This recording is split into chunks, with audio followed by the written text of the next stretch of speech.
We worry about what others think of us. We worry about what others think of us.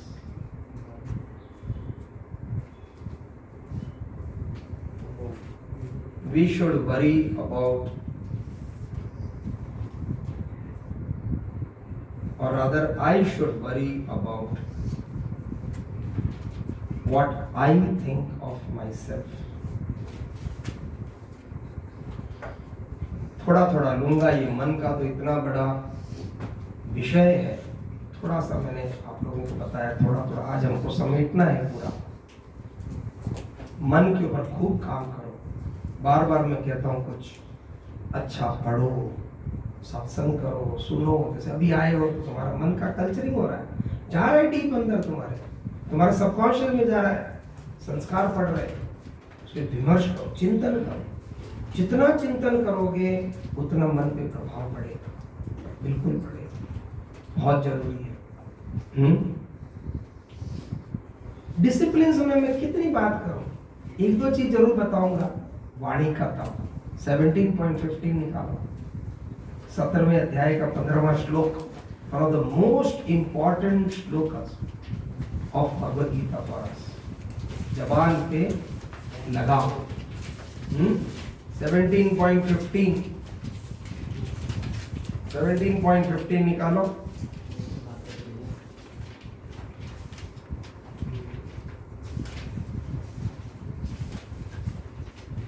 अनुद्वेग कर्म वाक्यम सत्यम प्रिय हितम चैव स्वाध्याय व्यसनम चैव वाङ्मयम तप उच्यते।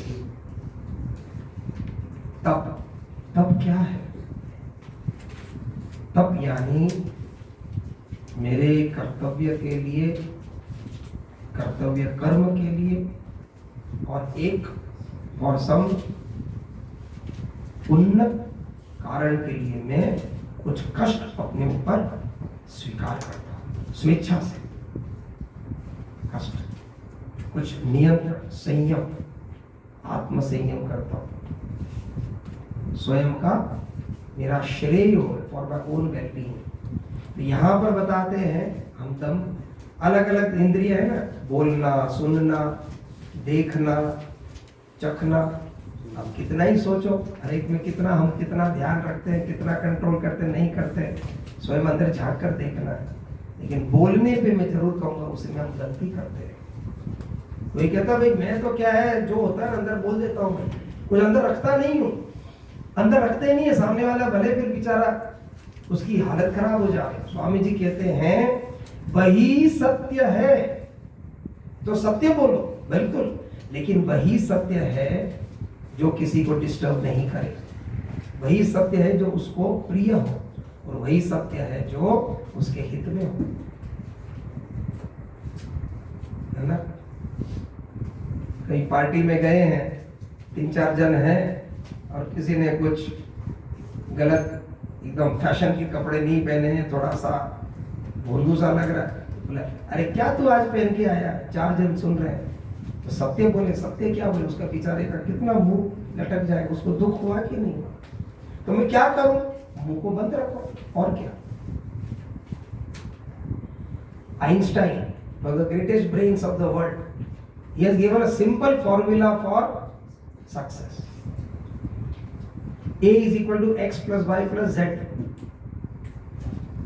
Formula for success: A is equal to x plus y plus z. When A stands for success, what is success? X plus y plus z. X is work. X is work, right? Y is play. खाली काम करेंगे नहीं चलेगा, कुछ खेलो, और खेल में काम करो, है ना। वो क्या हुआ, खेल में काम करना, उसी को कर्म योग कहते हैं, उसी को योग कर्म कहते हैं। खेल में हार जीत, खेलने में पूरा हम पूरी चेष्टा करते हैं। कल मैं कुछ बात बताऊंगा, क्रिकेट की बात करूंगा कल, गजब बातें सीखने को है। क्या हम खेल के रूप में खेल काम करते हैं क्या? खेल के रूप में हम पढ़ते हैं क्या? कबड्डी कबड्डी कबड्डी कबड्डी कबड्डी सांस रोककर कैसे करते हैं, कितना अपना 100% देते हैं उसमें तो मन इधर उधर, उसमें ओवर थिंकिंग नहीं होता है. We are so much focused into it. Kabaddi is one of the most beautiful sports. खेल पूरा देते हैं ना उसमें, लेकिन हार जाते हैं, हाँ कोई बात नहीं, थोड़ा सा मोच आ गई, मलहम पट्टी लगा दी. लेकिन हम काम में अगर हमने कुछ काम किया, कुछ मार्क्स कम आ गए, फेल हो गए, suicide. What is this? Depression, stress. काम को खेल के रूप में लो. Sports spirit, sporting spirit. खेल मतलब 100% देना है, 100% तन मन पूरा. लेकिन खेल के रूप में कर्मण्येवाधिकारस्ते मा फलेषु कदाचन योगस्थ कुरु कर्मणि संगम त्यक्त्वा धनंजय सिद्ध सिद्ध समो भूत्वा समत्वम योग उच्यते. ये खेल में होता है. क्रिकेट के बाद में क्या आता है? हम हार गए लेकिन they were better, they played better. कहते हैं कि नहीं? They played better. तो आइंस्टाइन कहते हैं one is work, X is work, Y is play, and Z keep your mouth shut. Einstein says Z is keep your mouth shut. What is he trying to say? ये महान चिंतक है. Keep your mouth shut.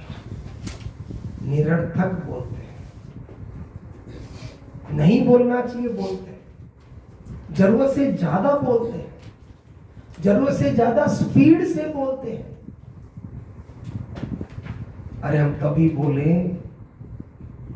जब मौन के ऊपर, silence के ऊपर हम उस पर कुछ इंप्रूवमेंट कर सकें, कुछ परिष्कार कर सकें.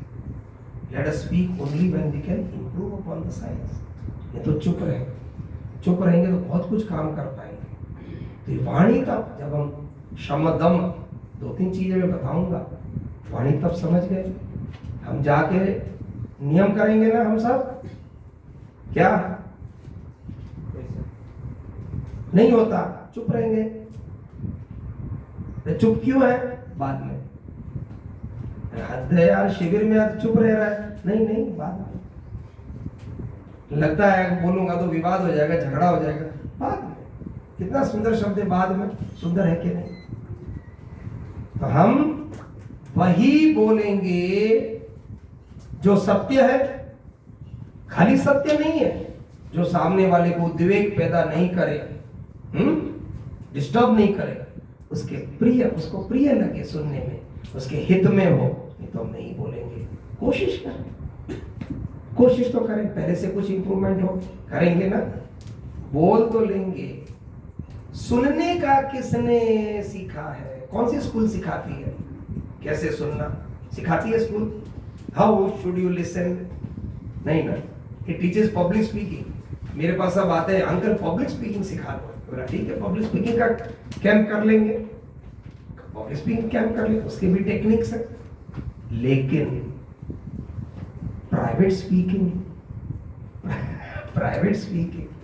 पर्सनल स्पीकिंग, वो हमने सीखा ना अभी. ये पर्सनल स्पीकिंग है. अनुद्वेग कर्म वाक्यम सत्य प्रियम. लिसनिंग करते हैं क्या? बीच में काट देते हैं. स्वामी जी कहते हैं अंतर विकास में,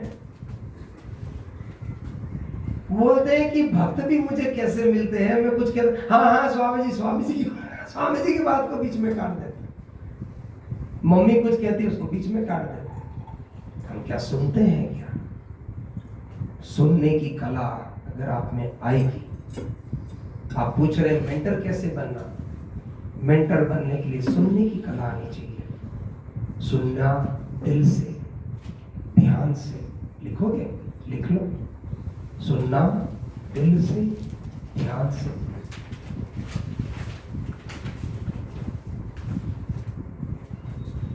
While listening, not interrupt anyone. उसकी बात को काटना नहीं, है ना? सुनते समय इसको मैं क्या जवाब दूंगा, वो सोचना नहीं. हाँ ये बोला, ये जवाब मेरा, पैरेलल लिखते. सुनते समय क्या आर्ग्यूमेंट है, वो सोचना नहीं। सुनते समय ये गलत है, ये भी सोचना नहीं।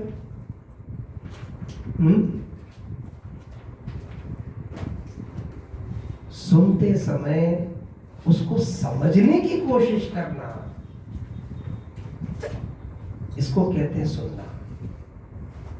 और सुनते समय उसकी कुछ बात समझ में नहीं आई तो छोटे छोटे प्रश्न पूछकर उसको और बोलने के लिए उत्साहित करना, इसको बोलते हैं सुनना। समझे Maulin? This is mentoring, trying to understand the other person. मैंने इसमें कहीं नहीं लिखा you accept what he says, मैंने कहा ये कंडीशन में नहीं है सुने में मान लो, मैंने कहा लिखा है। मानना नहीं मानना हमारे हाथ में है, पर सुनते हैं क्या? और सुनते समय पूरा ध्यान, it is called body language. हम सुनते हैं, मोबाइल देखते हैं, मम्मी कुछ कह रही, टीवी देख रहे हैं, मोबाइल देख रहे हैं, नीचे देख रहे हैं। जैसे आप लोग मुझे अभी इतना ध्यान से सुन रहे हो, ऐसे ध्यान से परिवार में, फैमिली में सुनते हो क्या?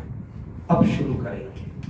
कोई कहे कुछ भी इंपॉर्टेंट एक बार साइड में रख देंगे। हाँ बोलिए, शॉक ट्रीटमेंट हो जाएगा मम्मी को पापा को घर में। अरे क्या हो गया, करके देखो, है ना अनिरुद्ध? तो शॉक ट्रीटमेंट देंगे इस बार। मजा आता है ना शॉक ट्रीटमेंट देने में? सुनना, सुनोगे आधा तुम्हारा काम हो जाएगा। सुनोगे तो धीरे धीरे तुम्हारी बात मानेंगे। कोशिश करके देखो। ये सुनने की हैबिट अभी होगी, इसका फायदा कहाँ होगा? इंटरव्यू में जाएगा फायदा होगा, जॉब करोगे फायदा होगा, तुम्हारे ऊपर जो है उनसे कनेक्ट करने में फायदा होगा, तुम्हारे नीचे जो उनसे कनेक्ट करने में फायदा होगा। वोकेशन, तुमको लॉयर बनना है, डॉक्टर बनना है, व्यापार करना है, इंडस्ट्री करना है, सुनना most important is listening. Are we a good listener? Are we a good listener? Swami ji की एक सीडी है आर्ट ऑफ लिसनिंग, उसमें बहुत सुंदर एक कहानी है। वो कहानी याद आ गई मेरे से, रहा नहीं जाता। अब स्वामी जी ने तो बहुत रस से बहुत डिटेल में बताया, मैं उसका जिस्ट बताता हूँ।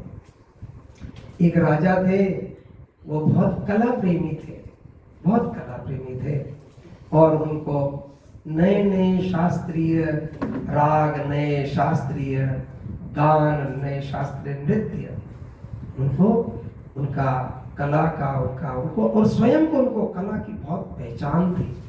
ऐसी कला देखना चाहते थे हमेशा। नए नए कलाकार आते उनके, वो खूब मान करते थे, खूब मान के साथ। एक दिन उनके मंत्री ने कहा कि हमारे नगर में एक नृत्यांगना है, वह बहुत अलौकिक शास्त्रीय नृत्य करती है, अलौकिक। तो आप उनको न्योता करिए।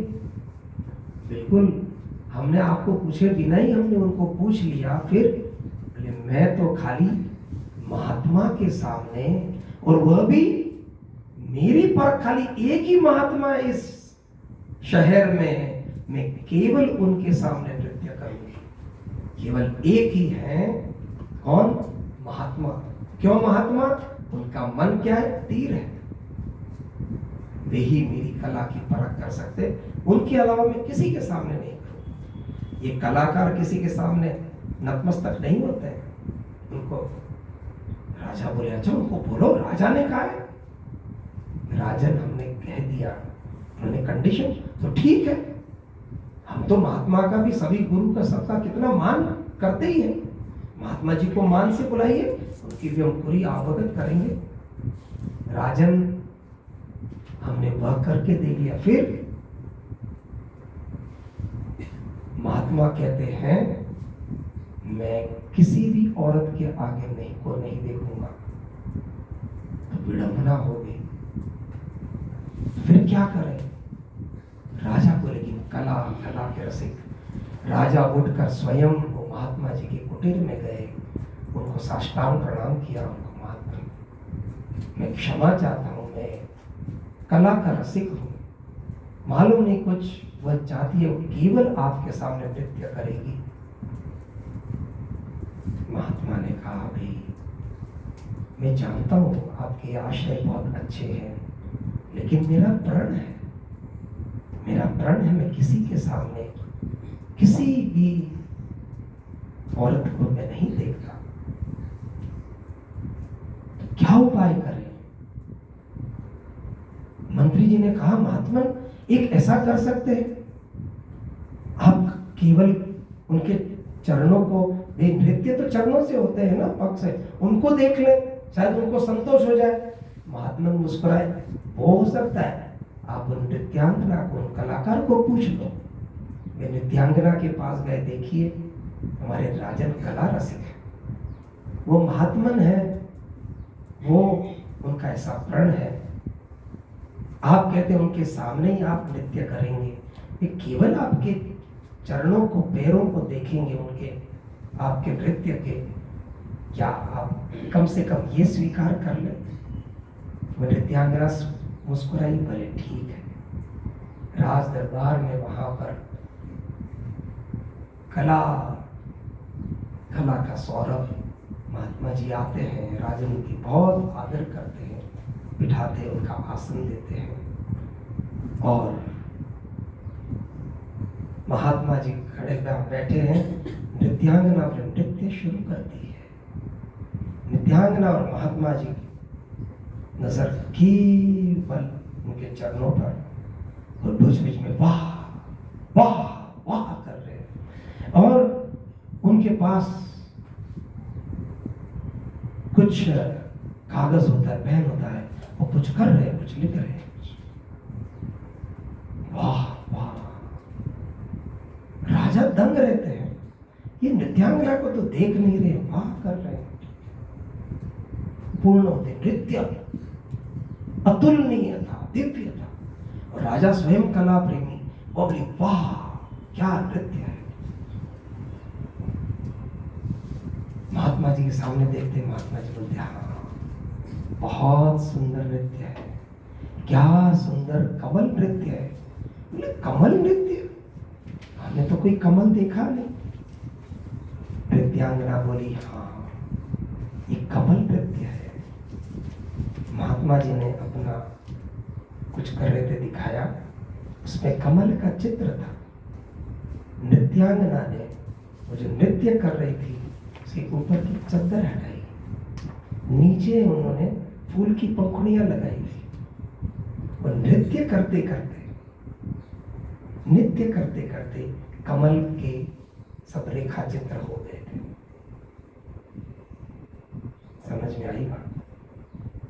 क्या समझ में आई बात? इतनी सूक्ष्मता चाहिए सुनने के लिए।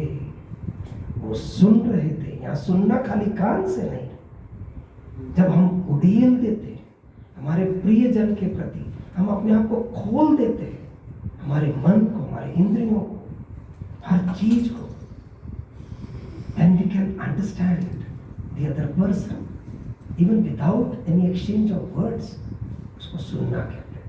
वो सुनेंगे तो हम चिड़िया की चहचहाट को सुन सकते हैं, फिर हम क्या सुन सकते हैं? मौन को भी सुन सकते हैं। ये जंगल क्या कहते हैं, अरण्य क्या कहते हैं? आपको मेरे शब्दों को सुनना है, शब्दों को समझना है, पहले मेरे मौन को समझने की कोशिश करो।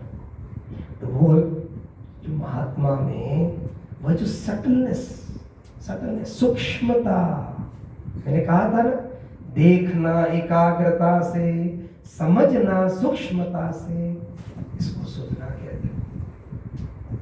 समझ में थोड़ी बात समझ में आई। तो जैसे उन्होंने उनके भाव भंगिमा, उनके स्टेप्स, उनके खाली चरण देख रहे थे, चरण देखते देखते उन मूवमेंट के पीछे जो कमल उन्होंने बना दिया था उसको उन्होंने देख लिया। वैसे हम हमारे परिवार में, हमारे अंतरंग लोगों को हम सुने तो उनके शब्दों के पीछे उनके मन के अंदर जो भाव है उनको हम भांपने की कोशिश क्यों नहीं करते?